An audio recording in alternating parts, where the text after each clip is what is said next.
If Jack Smith's investigation was a partisan witch hunt, the strongest evidence would have come from Democrats. Instead, it came from Republicans, many of them describing pressure they say came directly from inside Donald Trump's circle. What makes this case unusual isn't that it was brought by a Democratic administration. It's that the most damaging evidence didn't come from political opponents. It came from people inside Donald Trump's own orbit, many of them Republicans, describing pressure they say they experienced directly. In criminal cases, prosecutors worry less about party affiliation than proximity. That's because that's where firsthand knowledge lives. And here, proximity is the story. Before the White House Judiciary Committee and contemporaneous reporting, this episode looks at how prosecutors evaluate proximity, corroboration, and credibility, and what that reveals about the limits of accountability when power, procedure, and delay intersect. This is not a reaction or a verdict.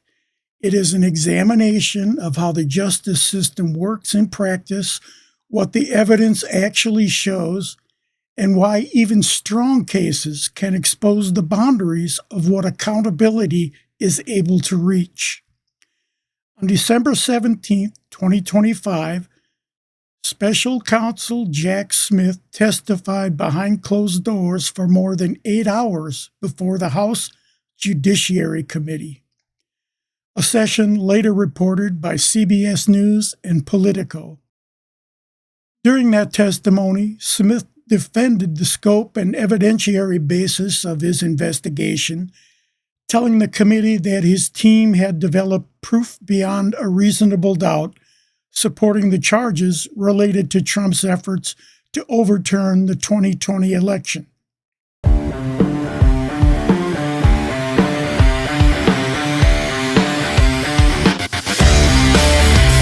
Welcome and thank you for joining me today on the Knuckleball. My name is Mike Burns.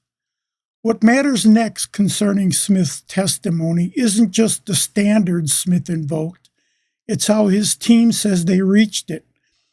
According to prosecutors, the most consequential evidence did not come from political adversaries or outside observers, but from people who were present inside the decision-making process itself. These were aides, officials, and allies who had firsthand access to conversations, requests, and pressure points tied to Donald Trump's efforts after the election. In criminal investigations, that kind of evidence carries particular weight. Proximity reduces speculation. It replaces inference with direct knowledge. And when multiple witnesses operating independently describe similar pressure and similar boundaries being tested, prosecutors don't see ideology.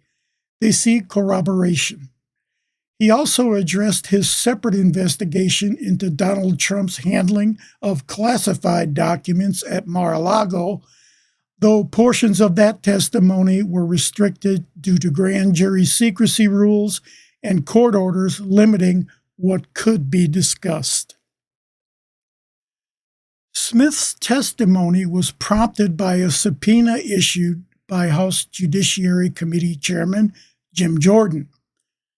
According to CBS News, Jordan's subpoena, dated December 3, 2025, alleged that Smith's investigation into the events of January 6, 2021, including the attack on the U.S. Capitol and efforts to interfere with the certification of the election, was partisan in nature.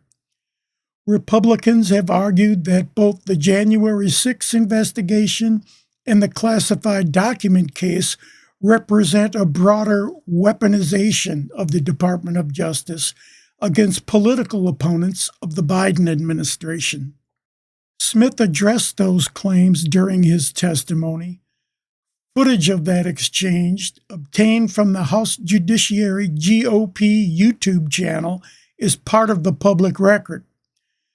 Smith's team anticipated a possible First Amendment defense from President Trump. Here he addresses that directly when it's brought up by the committee member. And as it's been reported, the Attorney General at the time was concerned that the proposed indictment or the proposed prosecution plan, may have relied too heavily on statements that the president had made and infringed on his free speech if you were going to prosecute him for it. Is that fair? As I sit here right now, I can't remember specific conversations.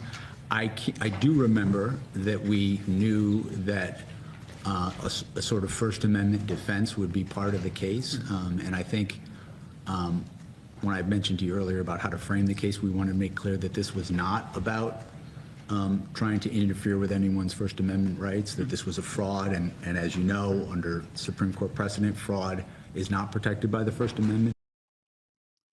Later in the testimony, Smith was asked a question that cut directly to the issue of accountability, not for abstract legalities, but for real-world individual actions.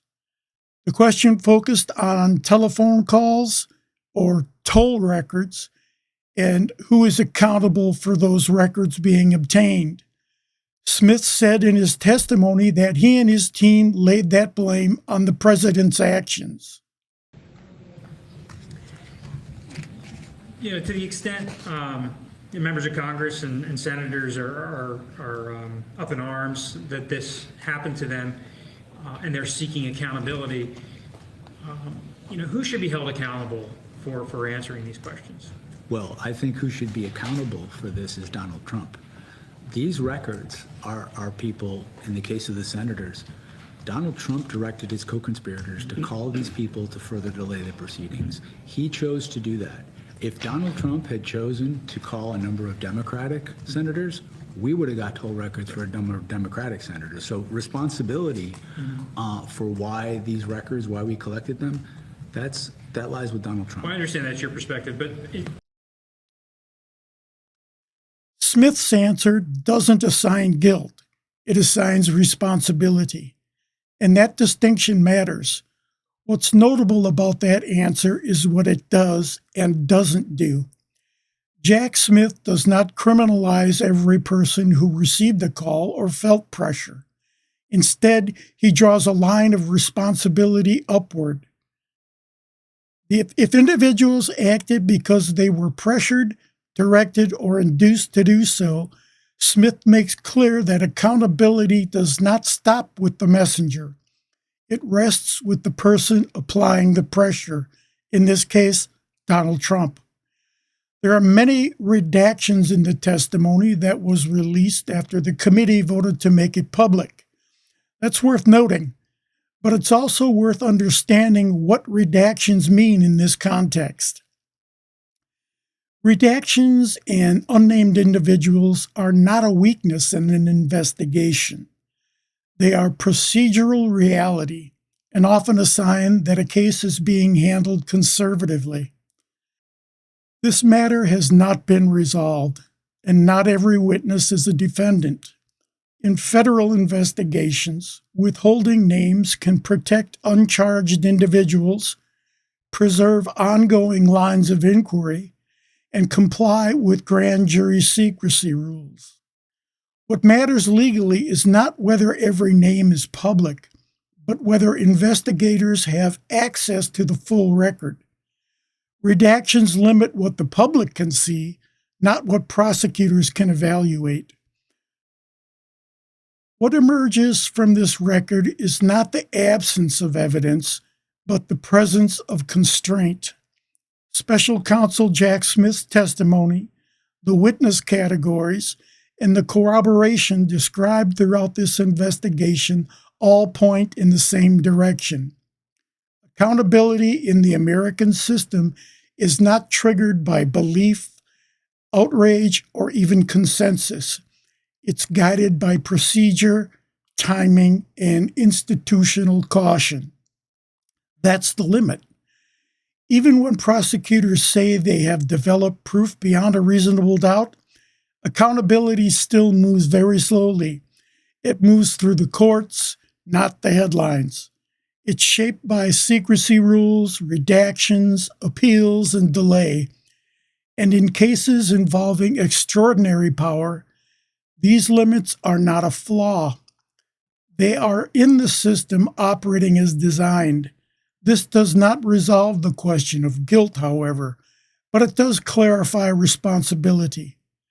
And it forces a harder question than whether the evidence is strong enough. Whether a system is built to restrain power is equally capable of confronting that power, especially when that power is exercised at the very top. That question remains unanswered. Next week, I'll explain why cases like this, even with evidence, are so difficult to prosecute. And until it is, the limits of accountability remain the story. Thank you for spending some time with us today. If you like this kind of work, you know what to do. I'm Mike Burns, and this has been the Knuckleball.